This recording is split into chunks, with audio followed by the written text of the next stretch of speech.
You're watching The Edward Fowler Show. Now, here's your host, Edward Fowler. Good evening and welcome to another episode here of The Fowler Show live on YouTube tonight on Monday, June the 3rd, 2024. And I am happy to have on a great guest who I reached out to the beginning of last month, and I was hoping to bring on a bit sooner, but I know you're a very busy guy, and I was very happy when I had a response from you. It did take me a minute to figure out who you were again, because I reached out to a lot of people, of course. And it's like, who's this guy again? And then once I googled it, I thought, oh yes, I know exactly who you are, and it's a pleasure to be able to have you on my show tonight. And all this afternoon, depending where you're tuning in from. And if you don't know who this is, then this is a sports broadcaster. He's been a part of many different combat sports for over the past number of years. And he's here on my show tonight. Please welcome along Manny Rodriguez. Welcome to the show. Thank you. Thank you for having me on. And, thanks for the great introduction. No, you're welcome. Thank you so again for for your time this afternoon, and I can't wait to discuss many different topics with you this evening. How is everything at the PFL, by the way? Everything is great. Obviously, the year started off kind of in a weird way with the Bellator acquisition at the end of last year and the champs versus champs card, which, obviously the Bellator guys did great on. But then, what I really like about this new this year specifically with acquisition of Bellator and the fighters that came over, it really made the season format a lot more interesting. We got a lot of really, really high level talent. And I think the matchups are proving to be really good, and I think we're going to have some surprises here coming into the playoffs in August. So the second round is going to show a lot of what we're going to see. Yeah, no, absolutely. And as you mentioned about the Bellator as well, and there's a big. And I remember when that came out late last year about that huge deal, and I thought, wow, this is something big, and it's going to be something great. And I can't wait to see what happens. I could be wrong, but I remember there was a deal done with an Irish promotion called Cage Legacy as well last year. This was a huge deal for them as well. I don't know if you are aware of that deal or not. Yeah, well, I seem to remember, and I know that they struck some deals with regional organizations. Yeah. As I don't want to call them feeders, but as a way to acquire more upcoming talent. Yeah. They did that out there in Europe. They've done it in South America, and we've gotten some real good stars, some prospects from these deals. And it's a way for the regional promotions to get a little bit more international exposure. It's a way for them to offer the athletes that they have under contract and the athletes that they're building up a future. So I'm all for it. I was active in King of the Cage when I was coming up, and at the time it was a good organization to kind of propel you and launch you into bigger events. So I think that's a very good formula to develop fighters, to get them the fights that they need and the experience that they need to be able to perform and to do well in the bigger organizations. Yeah, no, I can't disagree with you there, because of the fact that they're giving out more opportunities, more fighters are now getting opportunities to show themselves to a wider audience compared to maybe 10, 20, 50 years ago. Yeah, absolutely. Like I said, I think it's good, especially like I said, as we expand. This is the second year for PFL Europe. Yeah. Obviously, we got Dakota out of last year, but we've also been getting other talent, and it keeps prospects busy. It gives them experience, and again, it's also feeding future stars into the global season. So as we expand into MENA, as we expand into South America and Latin America, I think that those deals are going to be real important for the athletes. Yeah, no, I can't disagree with that at all. So, with yourself, then, when you first, because I know you were, a fighter, wasn't you? And then when you moved into I guess, the broadcasting side of things, when you first got your big break, I guess, were you more nervous back when you first began to compare to how you are nowadays, or do you still get some nerves when you go out there and perform with your analysts? Well, I kind of uh, I feel like my journey in the sport itself and into my current career as a broadcaster has kind of just been kind of weird, uh, kind of weird luck, you know. Right. The way I started in broadcasting was I was coaching and managing athletes in San Diego at the time.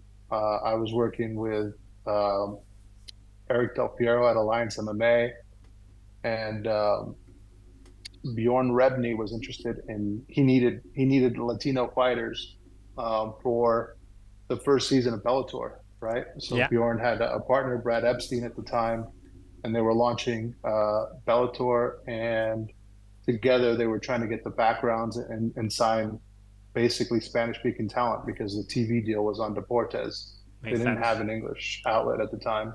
It was just going to be on Deportes.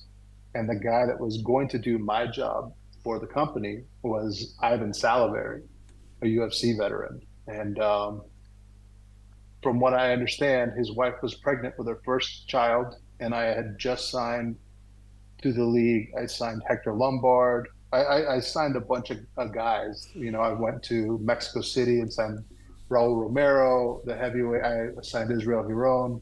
I signed all these guys that were, Spanish speakers that were part of the season one. Um, uh, and like 2 weeks before the first event, I was still kind of just coaching and managing guys. Bjorn Rebney calls me and said, "Hey, Ivan Salaverry's wife kind of, put her foot down. She was due with her first child soon. He's not going to be able to do it. Would you be interested?" And, I'm like, "Yeah, of course." And then that's kind of how it started. He sent George X, my broadcast partner, the play-by-play guy. He sent them down to San Diego. We did kind of like a mock fight that we called together. Yeah, We had a meal. We had a meal, and he called Bjorn and said, "Hey, I think he can do it." And then 2 weeks later, I was live on air on ESPN Deportes. So before that, I'd done coaching and I'd done some guest commentary work for Terry at King of the Cage after I won the belt, but that was it. So I think definitely I was more nervous early on than now because also, it was interesting because now I can't imagine doing it any other way.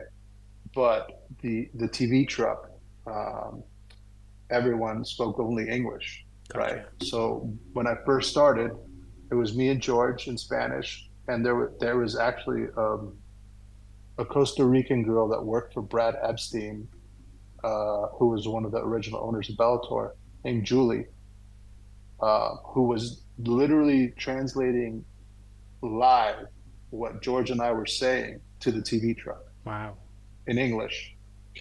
So we would get all of our instructions in English. So, you got to keep in mind when you're doing commentary, you're getting fed, you have people talking in your head. Well, that was coming in English as I'm speaking Spanish. So it was interesting and it was very, yeah, like I said, early on, I was definitely more nervous. And I'm super, super happy that, may he rest in peace, but Robbie Biner was my original producer, like a sweetheart of a man. But, he was always trying to speed things up. So he would always like say things like, "Oh, well, real men don't rehearse." So when he didn't have time to give you rehearsals because they were cutting down on trying to get the graphics going or everything else, you know. And when you're an up and coming promotion, there's all kinds of stuff that needs to happen Yeah. that, you know, so it's just him trying to, you know, cut time, save time. So he always tells us like, oh, you're a real man. You don't need to rehearse. Real men don't rehearse. So it definitely, you know, kind of eased my mind. And then I think over the years, it's just gotten a lot easier. You're always going to get criticism. Um, I do my best to respect. I mean, I still am a part. I'm still passionate about the sport. I'm still a martial artist. I still train. Um, it's definitely, you know, a huge part of my life. So because of that, I'm always going to do the homework. I'm always going to do my best to get the pronunciations right, give these guys and girls, the men and women that are in there, the respect that they deserve, right? So because of that, it takes a lot of the pressure off. Like, I'm just going to do my best. It's their moment. Um, George and I are just having a conversation and are trying to give them, you know, the best of their moment that we can. And then outside of that, everything else is out of my hands. It's live TV, so you're going to make mistakes. Mistakes are going to happen, all that kind of stuff. So, yeah, I don't really worry about anything else there. Fair enough. And as you said about a few minutes ago about how your former producer was able to say, you know, we don't have time for you to rehearse. Real men don't rehearse. Maybe that's because he had enough trust in you guys to be as edgy and knew what you needed to do to put over whatever it was you needed to put over on that particular show, that he didn't need for you to pre-rehearse it or anything like that, because he probably does trust you that they know what you were going to produce for them. I mean, I hope so. You hope that's the case, right? Has to be, has to But be, has to be. I think regardless, I think regardless, like I said, I learned a lot from him, and it has definitely carried on. I've worked with a few other producers now over the years, but a lot of the lessons that I learned early on, I think, stick with me, and it makes my confidence, you know, it makes it a lot easier to do the job. Yeah, most definitely.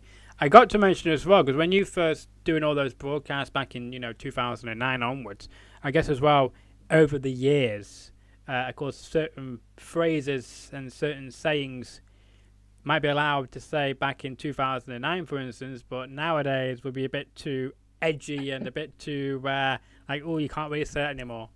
Did you ever change any of your language of the because the time have changed, or is all your phrases and all your catchphrases still exactly the same as they were in 2009 because they're not because nobody cares what you how they come across? No, I mean, I think on air, Yes. because I always took the job so serious, Hmm. because I always did the homework, uh, and because you got to remember, in 2009, specifically in Spanish, the sport wasn't where it is today, No. right? The knowledge base isn't where it is today. People didn't understand wrestling as well as they do now. People didn't understand the clinch as much as they do now, and the grappling as much as they do now.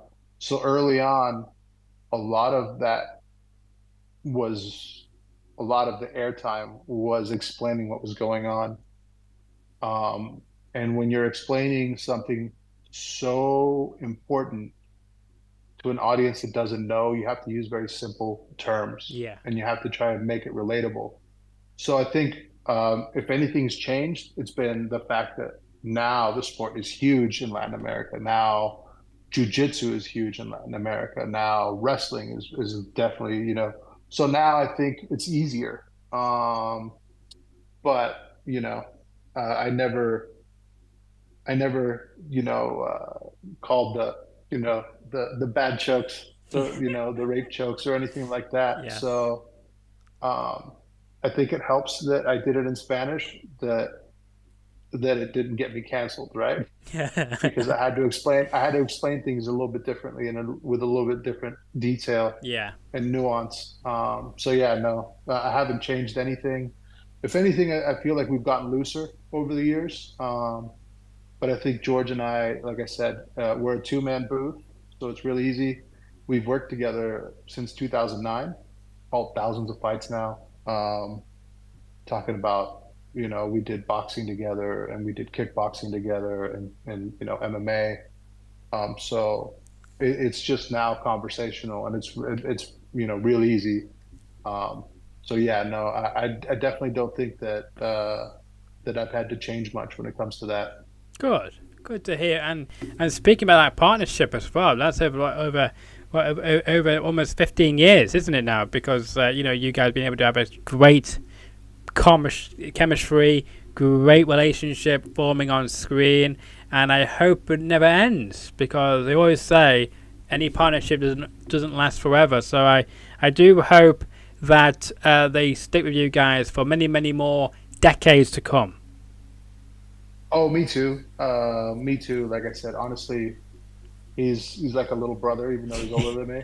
I think of him as my little brother. Uh, Uh, love the guy to death, and like I said, we've traveled the world together and had some great moments, all in some amazing fights.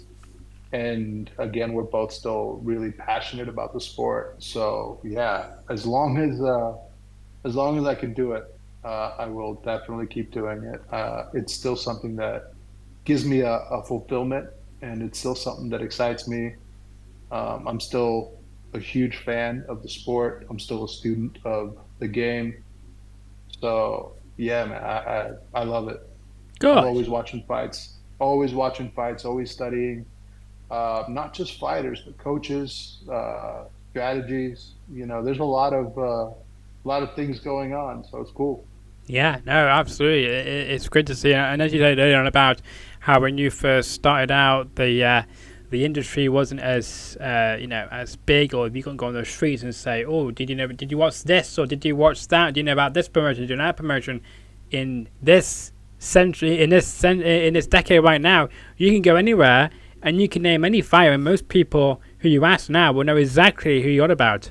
So it just shows you that the sport is booming right now, and it's great to see that. And I hope it continues to be like for many more years because I know there's many different promotions out there now trying to build their own image, their own brand, and it's great to see. And they're catching up to the likes of the boxing world and the NBA world and the NHL now. It's just great to see.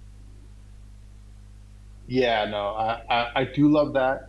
Like I said, I think the sport's grown enough Yeah, that we're now in generations, right? yeah, And not just of athletes, but of fans, which is kind of interesting. I feel like I'm still coming from the first generation. mm. I started training jujitsu as a teenager.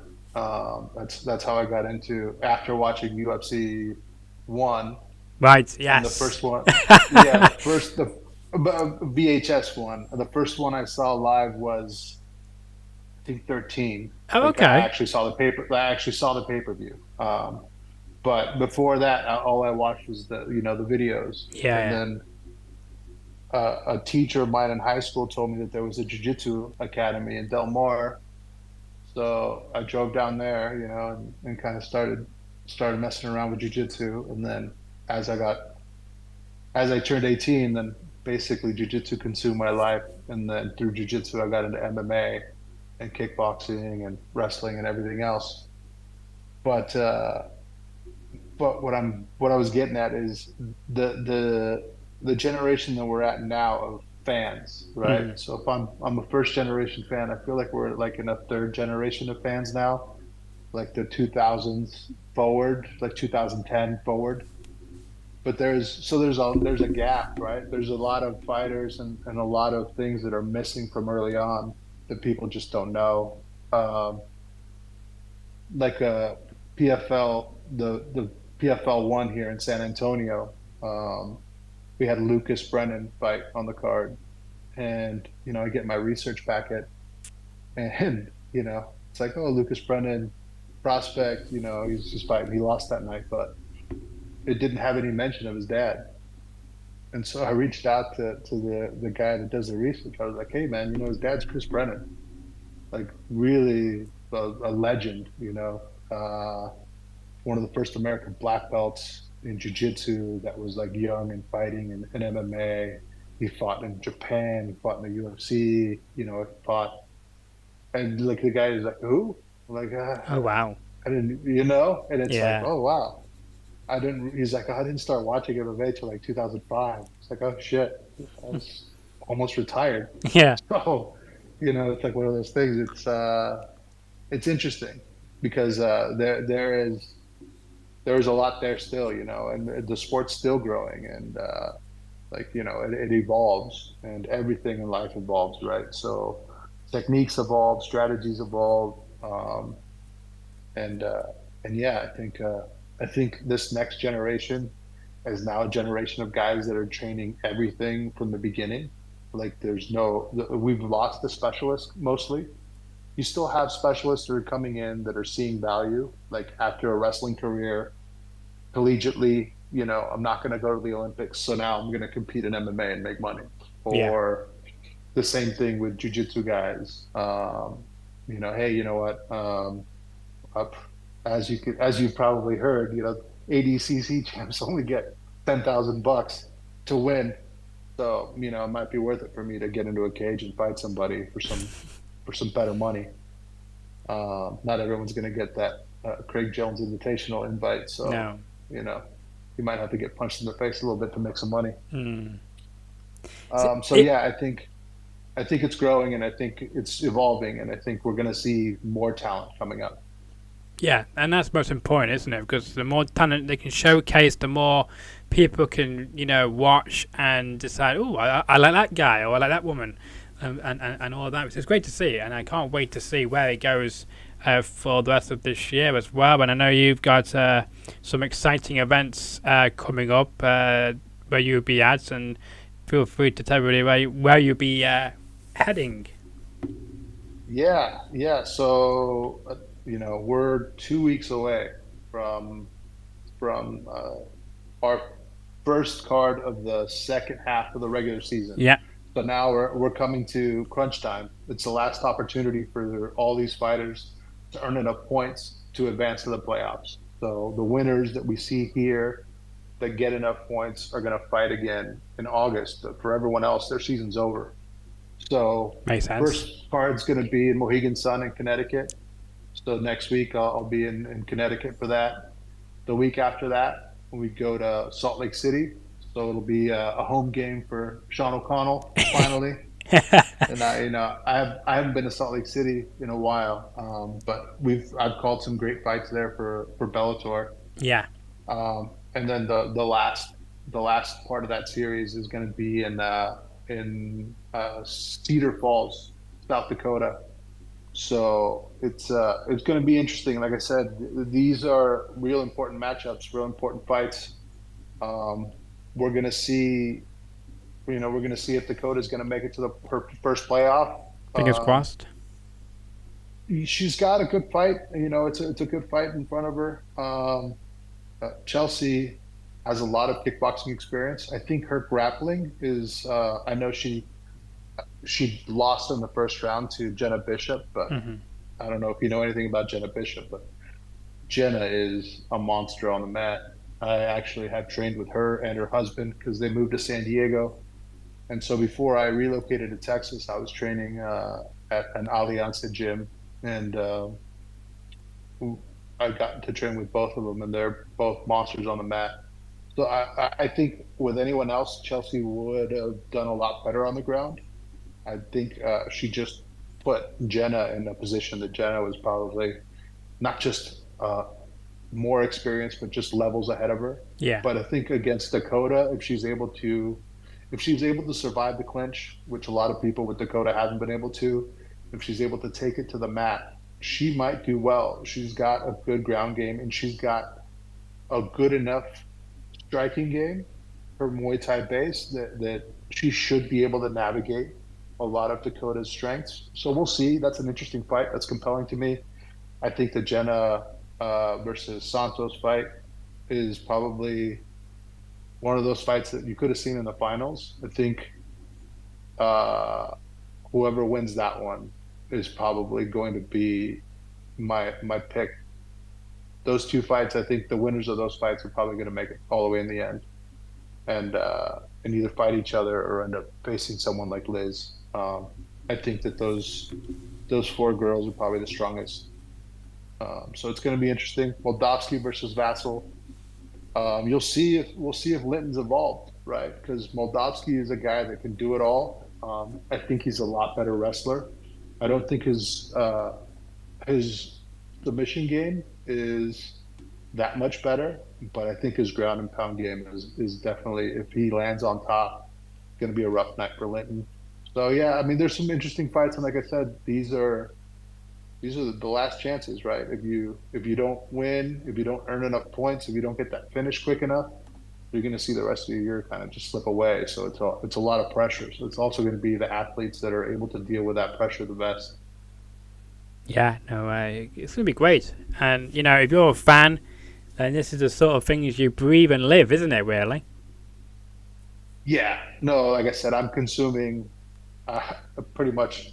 I know we talked a little bit about off air, but like after we're done today, I'll rewatch the first half of the season, the first Yeah. for these, and then I'll rewatch the UFC 302 card, which, like I said, I don't know if you saw the fights, but Kevin Holland uh, kind of stole the show there with that arm lock, and then I think Makhachev is just a different animal. I thought Sean Strickland did a really good job. I was impressed with him just because I think that what he made Paulo Costa do, a lot of guys haven't been able to do. He made that guy back up for 25 minutes, which, you know, talking to a guy that's used to walking people down, that says a lot. Um, and I told you, like I'll go back and watch all the jiu-jitsu that I missed this weekend, Yeah. and IBJJF. And there's a lot of jiu-jitsu going on. I think what Craig Jones is doing with the Craig Jones Invitational and his little beef with ADCC, um, I'm not like for or against it, but what I do like is change, and I think that in MMA brought the cage, right? Yeah. And I really do. I've worked with athletes over the years, and part of what I did at Alliance MMA was I was a coach that really Eric had me focus on the cage work, so wrestling against the fence, clinch work, ground and pound, because that's my background, right? Like that's where I excelled at. That's where I focused. I'm blind as a bat without glasses, and I can't fight with contacts on. So I needed, I needed clinch. I needed, touch. Hmm. So Sensory. um, yeah, yeah, and I just always felt more comfortable in clinches. Makes sense. I gravitated towards Muay Thai. I prefer, Greco tie-ups, judo tie-ups. So, so that was my focus, and I think what Craig's doing, and that bringing that karate combat type of pit to grappling is going to bring out more. I think the guys that are going to train in areas like that, I don't think that. I'm curious to see how it feels Hmm. because there's a big difference between a cage and a wall. A cage has recoil, right? If you get comfortable against the fence, not the bumpers, but if you get comfortable against the fence, you can use it to your advantage, right? Because it gives, but it also bounces back. Yeah. So if you get comfortable bouncing people off of it, it makes them really light. It's just real uncomfortable because you end up getting burns all over your body, from the fence. Yeah, you don't want Um, that. but guys are starting to play with that that pit, and I saw Lucas Barbosa. I saw Hulk this last weekend against AJ Agazarm here in Austin, and he used it to do like a cartwheel pass and take the back. So I think anything that is going to bring something new, like I'm just a fan of. It just there's more evolution, there's more creativity. I know a lot of people don't like what happens against the fence. They feel like it's boring, but there's a lot of stuff going on there. There's a lot of control to be had. There's a lot of takedowns to be defended. There's a lot of takedowns to be done. And I always view those things as equalizers, right? Like I was never, a stud Greco-Roman guy, or I didn't have that background. but against the fence. It was like an evening, you know. Yeah. I could get to a different level without having to put in all that work. And I think we're going to see more of that in grappling, specifically with people like Greg Jones doing what they're doing. Yeah, and on the point of when people say they get a bit bored when it goes up against the cage, I remember, recently of people being booing when they spend too much time at the side of the cage, or when they come to, I guess, I've seen in a couple of fights where they've come to hug basically, and they grapple each other, and people start to boo that as well. Yeah, I think MMA has always gone in cycles, right? Yeah, And obviously, early on, it was grappling heavy yeah, because submissions were, new, and a lot of people didn't know jujitsu. And then you got wrestlers that came in and they brought in ground and pound and they made the groundwork a little bit more exciting with strikes. yeah, And then people, got better at defending takedowns. And so then it became this circle of strikers. And then, striking became king. It was very difficult to get fights to the mat. And then you ended up guys learning how to use the fence to get takedowns. And you got like this whole, Dagestani, uh, influx of guys that are good at everything, right? yeah, But definitely, if they get you down, you're not getting up. Their leg rides, their Turks, their controls, they're just super heavy hips, make them, devastating. And so it's just cyclical. But I think obviously people always prefer the stand up. They always prefer the blood and gut showing, the elbows and the cuts, and that's okay. Like I said, I like everything about the sport. I am probably more of a grappler, but if you ask me, or if you go back and look at any of my statements, I'm not really a submission guy. I'm a jiu-jitsu black belt under Roy Harris, and I've been training with him for 24, 25 years now.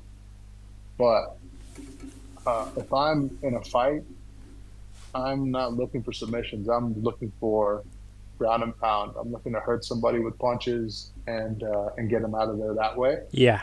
I just feel like uh, if you could do that, it's just more entertaining. It feels better, you know. Uh, And so quicker. It's yeah, quicker as well, isn't it? And when I get a submission out of them and all that, just go for the knockout. it's just so hard sometimes. Like I said, I remember my first fight in King of the Cage. It was against a referee named Larry Landless. I don't know if you're familiar with him, but I distinctly remember like standing up was good. We had good exchanges. I felt comfortable there. He was a lot better wrestler than me. So I ended up on my back, and I went for a, an arm lock that Yeah. I felt like I had pretty tight, and then he got out, and he was able to pass my guard.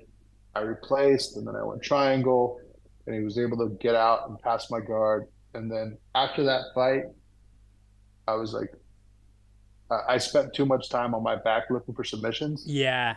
Um, and at the end, well, I lost the split decision, but after that, I was like, never again. And then if I got someone down, I just punched them. And all it takes is like a couple good punches Mm. and it makes someone kind of defend. Yeah. And the second you get that reaction, that's when you can actually unload. That's when you can go hard with a punch or an elbow and not have to worry about them off balancing you and getting you off or sweeping you or attacking the submission. So I think that there's a way to do it to make it entertaining and to make it work. And I think it gets lost because people are just so afraid of losing position. Mm. But there's a technique to everything, you know. No, absolutely. I completely agree with that. I'm not going to disagree on anything because of the fact that I am not been in the cage, so I'm not going to say anything. Everyone can have an opinion, you Yeah, know. I'm going to give you one. What I will say is, when you come over to the UK, for instance, what do you get up to when you come over here? Hopefully, you don't just stay in a hotel all day and watch loads of throwback sort of fights to prepare for that evening. I hope you do go and do a bit of touring. I hope. So yeah, I've been very fortunate, right? Because I the first man, I don't know, probably the first 4 or 5 times I was out there as a coach.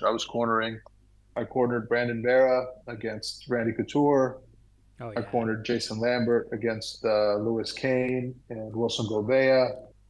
I cornered Roger Huerta out there. So I've cornered a lot of guys out there over the years. Um, so I've gotten to, when you're there for fight week, it's it's a little bit different when you're coaching guys because they have a lot of time on their hands unless they're the main events. There's a lot of press.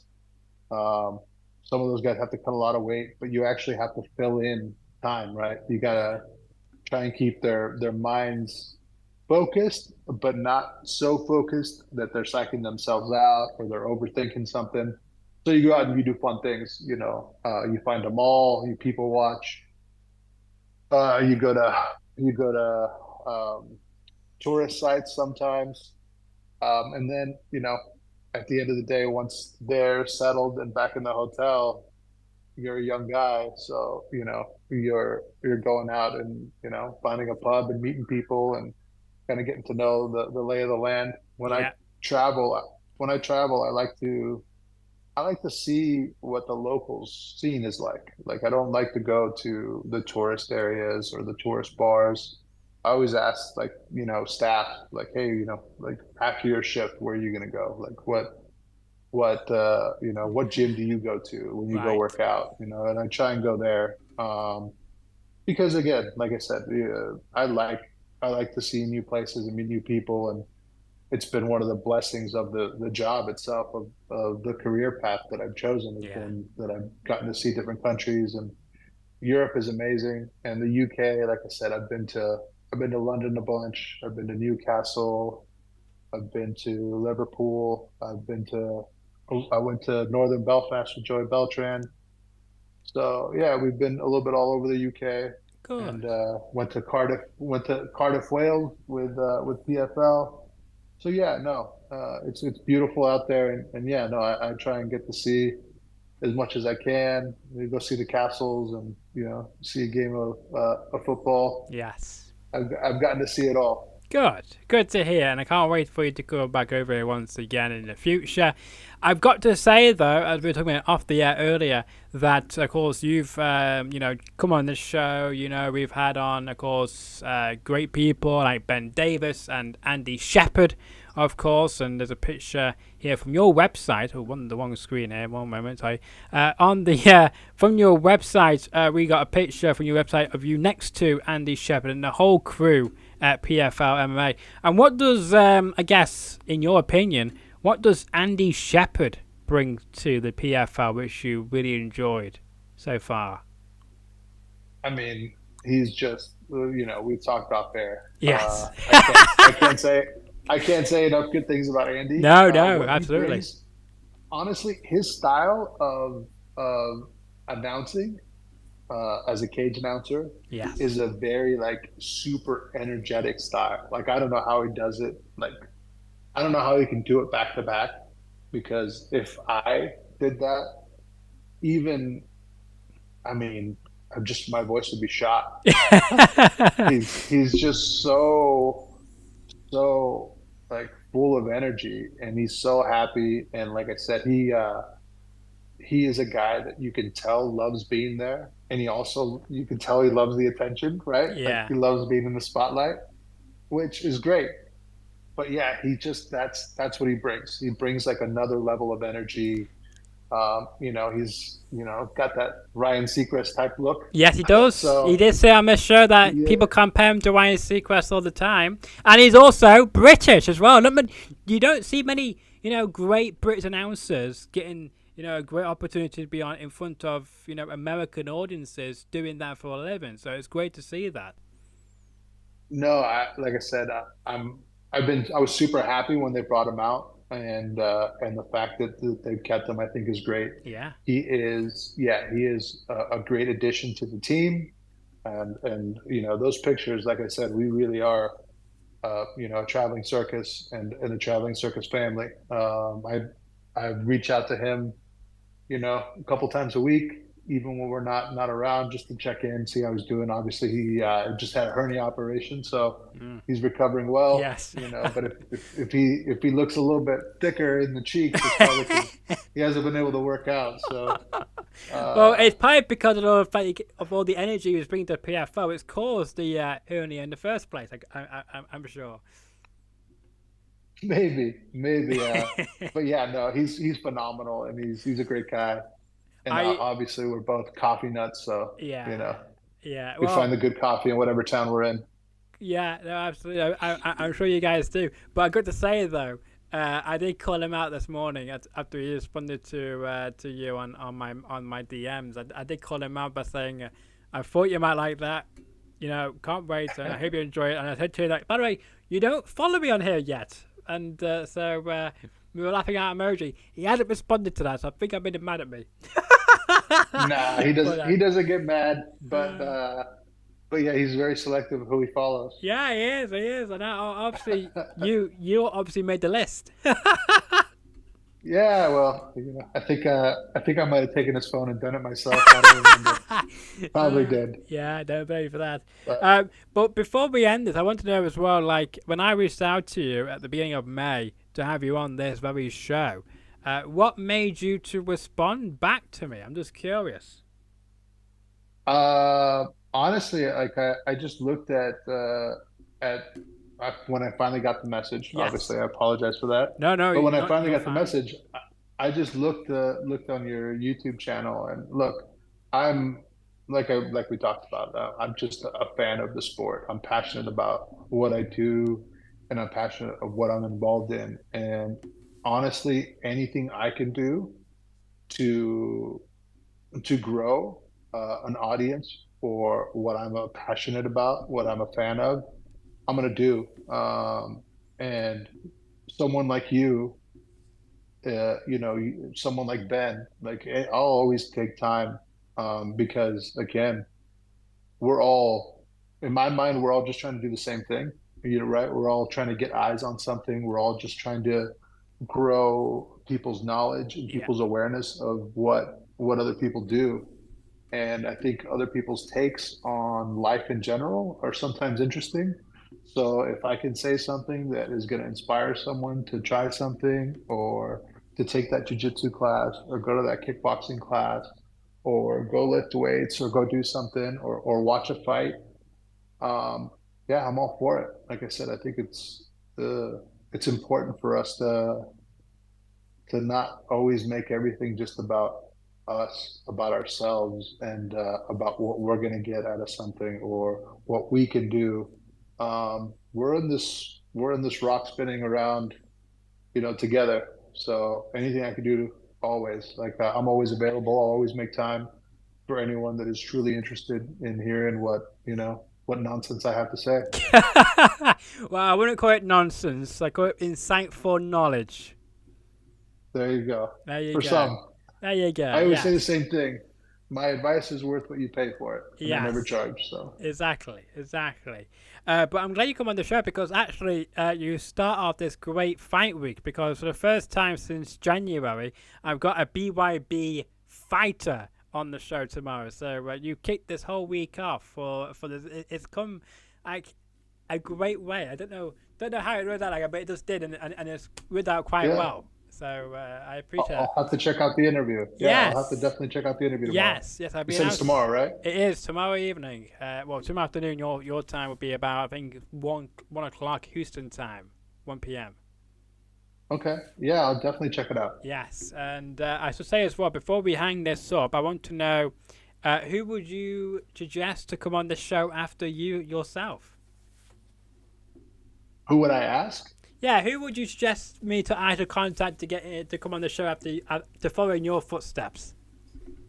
I mean, honestly, there's so many people. But if you're interested in like a coach, I mean, Eric Del Piero is the man, and right now he's working at the UFCPI in Mexico City.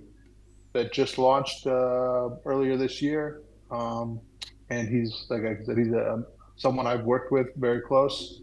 So yeah, I mean, he's a wealth of knowledge when it comes to the fight game. Coached so many world champions, has a really interesting history. He just retired. When he took the job, he just retired, but he was always a full-time fireman while he was coaching. Wow. So, interesting guy. But yeah, I would have him on. He's always a good talk. Right. Well, thank you much for that. I'll try to reach out to him and see if he will come on the show to follow your footsteps. And we hope that you have a fantastic end of the shows. And as you say, halfway point at the moment. And some boys' seasons are going to come to the end where others will go to the finals, and you'll be there to witness it all. So we look forward to that, and I hope that you enjoy all the events for PFL in the coming months as well. And we can't wait to see the next picture with you and Andy Shepherd. Maybe you should cheat him a few things as well. Maybe throw him around. Yeah, actually, we're supposed to start training on the road. Right. So I'm bringing training gear. We'll see. Like I said, I've worked with George. I've worked with George X since 2009. Yeah. He always says he's going to train.